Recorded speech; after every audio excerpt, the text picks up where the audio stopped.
नाजरीन अस्सलामु अलैकुम वरहमतुल्लाहि वबरकातुहू। आप देख रहे हैं JK अल हुदा ऑफिशियल यूट्यूब चैनल।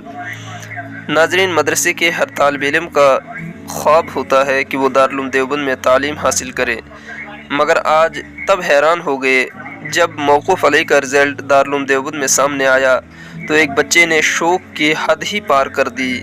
जब वीडियो सोशल मीडिया पर वायरल हुई, लोगों ने इस वीडियो को काफ़ी पसंद किया। आप भी वीडियो को समाअत फरमाए और फिर दुआ फरमाए कि दारुल उलूम में पढ़ना हर तालिब इल्म का मुक़द्दर हो जाए। और चैनल पर जो नए हैं वो चैनल को सब्सक्राइब करें, वीडियो को लाइक और शेयर करें।